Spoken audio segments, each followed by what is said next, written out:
everyone, welcome back to my class of mathematics, my maths, my methods. हम कर रहे हैं क्लास 12th में topic continuity and differentiability. Chapter number 5 है हमारे पास एनसीईआरटी बुक से कॉन्टिन्यूटी। ये हम इसका बेसिक्स कर चुके थे और एक्सरसाइज का मैक्सिमम पार्ट इसका हो चुका है, थोड़ा सा बाकी है। आज इस एक्सरसाइज को हम कंप्लीट कर लेते हैं। कोई भी फंक्शन कब कॉन्टिन्यूअस होता है ये कंडीशंस हमने पढ़ी, left handed limit, right handed limit and the value of function. अगर ये तीनों चीजें इक्वल हैं then the function is said to be continuous. अगर इनमें से कोई भी चीज इक्वल नहीं आती है then the function is not continuous. उसके बाद हमने कॉन्टिन्यूअस की कुछ प्रॉपर्टीज पढ़ी। एफ फंक्शन कॉन्टिन्यूअस है, जी कॉन्टिन्यूअस, तो उनका सम भी कॉन्टिन्यूअस होता है, डिफरेंस भी कॉन्टिन्यूअस होगा, उनकी मल्टीप्लाई भी कॉन्टिन्यूअस होगी और डिवाइड करने पर भी कॉन्टिन्यूअस होगा। Condition is denominator should not be zero. दो फंक्शन अगर कॉन्टिन्यूअस है तो उनकी डोमेन में composition function will also be continuous. f function continuous है, g फंक्शन कॉन्टिन्यूअस है, देन कंपोजिशन हम फर्स्ट चैप्टर में कर चुके हैं, f ऑफ g या g ऑफ f, ठीक है। रिलेशन फंक्शन वाले टॉपिक में हम कर चुके हैं रिलेशन फंक्शन में। तो कंपोजिशन फंक्शन भी कॉन्टिन्यूअस होता है इन देयर डोमेन। उस चीज का हम यूज करेंगे आज के क्वेश्चंस में। चलिए स्टार्ट करते हैं हम एक्सरसाइज का question number 30th, exercise 5.1, exercise 5.1 question 30th।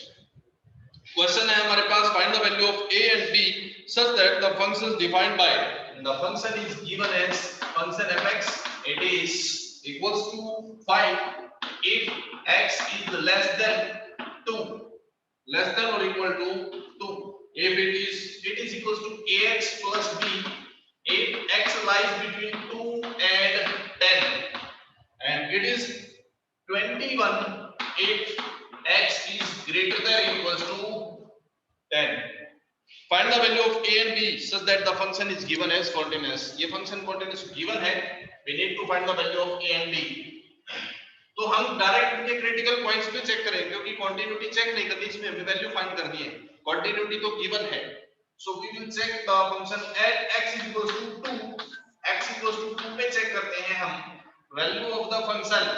What is the value of the function at 2 equals to 2 का साइन यहाँ पे है, this will be the taken as the function, means value of the function is 5. Then the left handed limit is limit x tending to 2 slight negative, 2 slight negative means 2 से less than fx। कौन सा function use होगा हमें, 2 से less यहाँ है, this will be the function and it is equals to 5। ये हमारे पास कितना है, 5 के इक्वल है। Then the right handed limit x tending to 2 slight positive, 2 slight positive means when x is greater than 2, x की value 2 से अगर greater है तो 2 से ग्रेटर, यहाँ x की वैल्यू x 2 और 10 के बीच लाई करता है, मींस 2 से ग्रेटर है, और अगर 2 से ग्रेटर है तो फंक्शन क्या होगा, ax plus b। Now the function fx, we will take the function as ax plus b, so it is limit x tending to 2 slight positive ax plus b। Now it is clear that this is a polynomial function, simple polynomial है, linear function दिखाई दे रहा है, तो हम इसमें direct limit apply कर सकते हैं, 2 लिमिट डायरेक्ट अप्लाई कर देते हैं। अदरवाइज कुछ फंक्शन ऐसे होते हैं जिसमें डायरेक्ट पुट नहीं कर सकते, हमें 2 plus h या 2 है तो 2 minus h को लेना पड़ता है। यहाँ हम 2 डायरेक्ट अप्लाई कर देते हैं, it is 2 into a, 2a and plus b।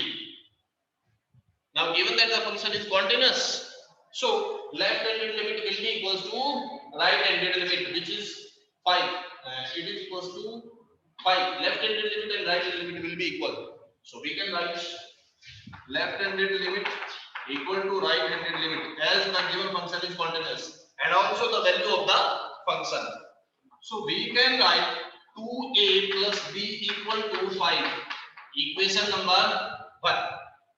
Similarly अब हम फाइंड करेंगे, इसको चेक करेंगे एट x इक्वल्स टू 10, 10 पे चेक करें तो दूसरी सिचुएशन बनेगी हमारे पास, इक्वेशन नंबर 2 बन गया है। तो अभी चेक करते हैं इसको 10 में, at x equals to 10, at x equals to 10, value of the function at x equals to 10, 10 के साथ इक्वल टू साइन इसमें है, this will be taken as the value of the function means 21, value of the function is 21। Now the left handed limit, it is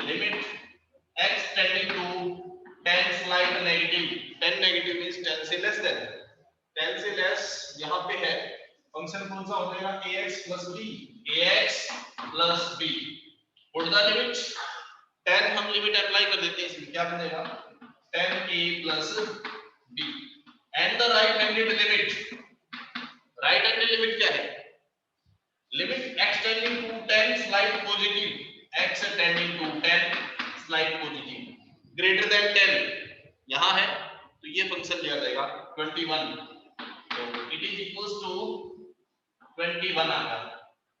now left handed limit will be equal to right handed limit and which is equals to the value of the function, so put them equal, 10a, this implies 10a plus b equals to 21, equation number 2। और ये equations आप easily solve कर सकते हो, linear equations को आप 10th class से करते आ रहे हो, पेयर ऑफ लीनियर इक्वेशंस को एक बार सब्ट्रैक्ट कर लेते हैं, 2a plus b equal to 5, ये इक्वेशन नंबर 1 थी हमारी। On subtracting we get 8a equal to 16 means a आ गया हमारे पास 2 और a की वैल्यू इक्वेशन नंबर 2 में 1 में पुट अप करेंगे, तो 2 into 2 plus b equal to 5 means b आया हमारे पास 1, a और b दोनों आ गए थे। तो ये था क्वेश्चन नंबर 30, बिल्कुल इजी था। तो नेक्स्ट 31, 32, 33 तीनों एक जैसे क्वेश्चंस हैं, इनमें से मैं 31 करा देता हूं आपको। क्वेश्चन है fx equal to cos of x square show that the function is continuous everywhere, हमें शो करना है कि ये फंक्शन कंटीन्यूअस है हमेशा। क्या करते हैं, इस फंक्शन को हम दो डिफरेंट फंक्शंस में ब्रेक कर लेते हैं। Late us suppose a function is gx is equal to cos x be a function, and let us suppose hx is another function which is x square, cos of x square था, हमने दो अलग-अलग function अपनी तरफ से assume किए, एक को cos x और एक को x square। अब इन दोनों का कंपोजिशन बनाएंगे। चलो उससे पहले लिखते हैं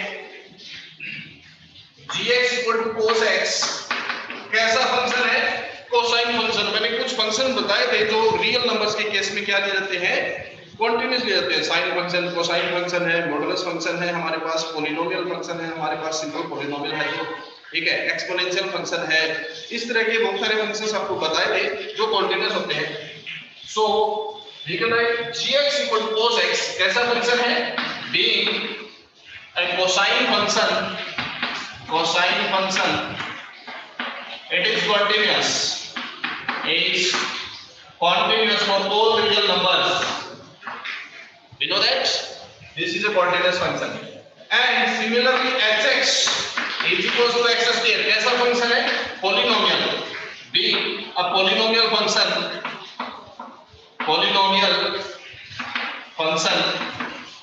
it is also continuous, ये फंक्शन भी कंटीन्यूअस है, ये कोसाइन फंक्शन भी कंटीन्यूअस है और एक्स स्क्वायर फंक्शन भी कंटीन्यूअस है। अब हम क्या करेंगे, इन दोनों का कंपोजिट फंक्शन बनाएंगे। We know that if two functions are continuous then their composition is also continuous, उसी का हम यूज करते हैं। बस हम कंपोजिशन बनाते टाइम हमें ध्यान रखना है, g और h की कंपोजिशन बनाएंगे तो दो कंपोजिशन पॉसिबल है हमारे पास, या तो हम g और h बना सकते हैं कंपोजिशन, या फिर हम h of g बना सकते हैं। इन दो में से हमें कोई एक कंपोजिशन बनानी है, कौन सी बनानी है वही ध्यान रखना है बस। ठीक है, हम लेफ्ट साइड में वो फंक्शन रखेंगे जो हमारा रिक्वायर्ड फंक्शन का आउटर पार्ट है। आउटर पार्ट क्या है इसका, कोसाइन, और इनर पार्ट क्या है, एक्स स्क्वायर। तो हम कोसाइन वाले को लेफ्ट साइड में रखेंगे, यहां लेफ्ट राइट नहीं देखना आपने, ठीक है। cos of x whole square यानी कि cos of x स्क्वायर ऐसे हो, मान लो फंक्शन ये हो तो we will write this as cos x whole square, ये मान लीजिए। अब इसमें आउटर फंक्शन कौन सा माना जाएगा, x square will be the outer function and cos function will be the inner function, है ना। तो इसी तरह इसमें आउटर फंक्शन को हमेशा लेफ्ट साइड लेंगे हम और इनर फंक्शन को राइट साइड लेंगे। अब हमारे क्वेश्चन पे आते हैं, इन दोनों में डिफरेंस देखना क्या है। cos x स्क्वायर और cos x होल स्क्वायर, इसमें ये इनर पार्ट बनेगा फंक्शन का, ये आउटर पार्ट बनेगा। आउटर पार्ट को हमेशा लेफ्ट साइड में लेना है हमें। ओके, तो g ऑफ h हम बनाएंगे, ठीक है, क्योंकि x स्क्वायर जो है वो इनर पार्ट है। g ऑफ h क्या बनेगा, g and bracket hx। Okay, we can write it as g bracket what is hx? hx क्या है हमारा, hx फंक्शन इज ये रहा x square. Now g of x square, put this x square in g function, g function ये रहा, x की जगह पे हम x square अप्लाई करेंगे, क्या मिलेगा, cos of x square ये मिलेगा। and this is equals to what, given function fx। तो g of x function का कंपोजिशन जो है वो fx के इक्वल है। and here we have gx is continuous and hx is continuous। जब दोनों कॉन्टिन्यूअस है तो इनकी कंपोजिशन भी कॉन्टिन्यूअस होगी। Now fx being composite function of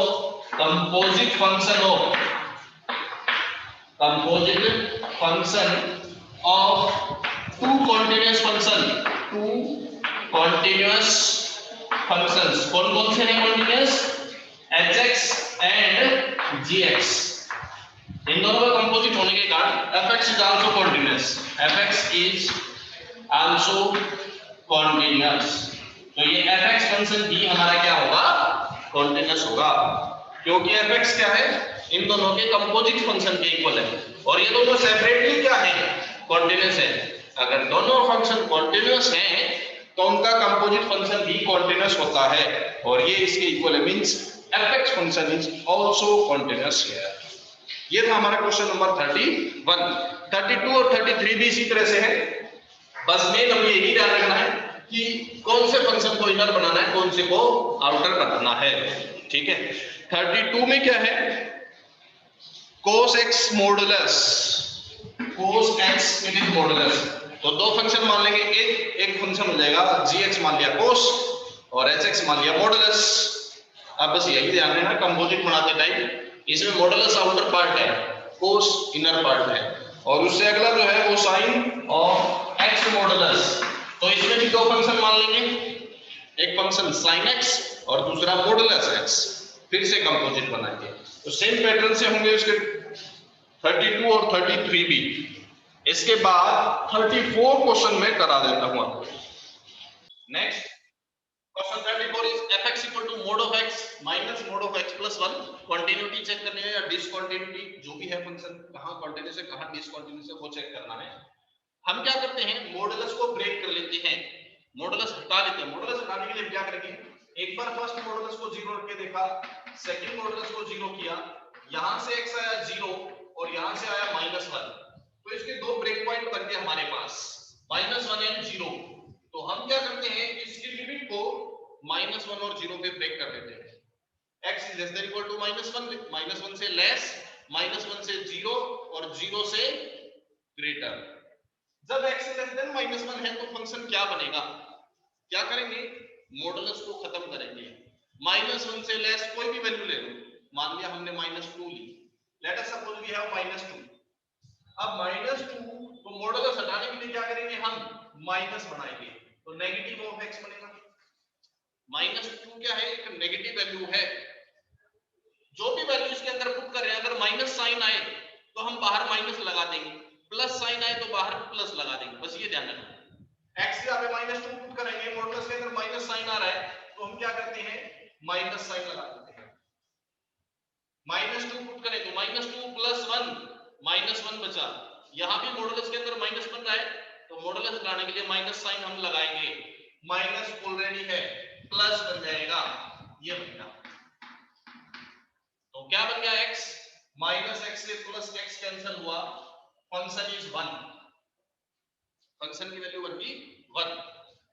-1 से 0 के बीच कुछ भी पुट अप करते हैं, मान लिया -0.5 ले लिया, -0.5 जब यहां लेते हैं तो मॉडुलस में क्या आया, -0.5 मींस नेगेटिव, तो ये लो -x, -0.5 और +1, +0.5 बचता है, यानी कि पॉजिटिव, तो पॉजिटिव साइन लगाएंगे हम, और एक माइनस ऑलरेडी है तो ये लो माइनस, x प्लस 1 क्या बन गया फंक्शन माइनस एक्स और माइनस एक्स माइनस 2x और minus 1 this is the function मैं थोड़ा सा साइड में लिख देता हूं when x is less than equals to minus 1 x lies between minus 1 and 0 x is greater than equal to 0 okay तो ये बना हमारे पास 1 ये बना माइनस 2x और minus 1 when x is greater than 0 x की वैल्यू 0 से ग्रेटर कुछ भी पुट करते हैं मान लिया 1 ले लिया आपने तो 1 लेंगे तो ये पॉजिटिव x प्लस 1 और 1 प्लस 2 ये भी पॉजिटिव है बाहर माइनस था तो माइनस रहेगा अब क्या बन गया x से x कैंसिल होगा it is -1 now we have these are the functions ये तीन हमारे पास फंक्शंस बनेंगे लेस देन -1 के लिए ये between -1 and 0 greater than equal to 0 अब इसकी डिसकंटिन्यूटी चेक करते हैं when x is less than -1 what is the function then function f(x) is equals to -1 which is कैसा फंक्शन है constant which is constant function so continuous इसने point नहीं लिखा ना कहां पे निकालना है तो हमें जनरल केस लेना पड़ेगा दूसरा case when x lies between -1 and 0 -1 और 0 के बीच है तो फंक्शन क्या है हमारा -2x and -1 which is polynomial function और polynomial function भी रियल नंबर्स के केस में हम क्या लेते हैं continuous polynomial so continuous ये भी continuous बन जाएगा next when x is greater than 0 यहां +1 था सो तो fx क्या बन गया ग्रेटर देन 0 के केस में फंक्शन क्या बना है हमारा -1 again constant which is constant और कांस्टेंट फंक्शन है तो ये भी क्या होगा कंटीन्यूअस यानी कि इन तीन इंटरवल्स में तो कंटीन्यूअस है हमें एट पर्टिकुलर पॉइंट निकालना होगा at x equals to -1 and at equals to x equals to 0 इन दो पॉइंट्स पे और चेक करना है चलिए -1 पे निकालते हैं what is the value of the function eight -1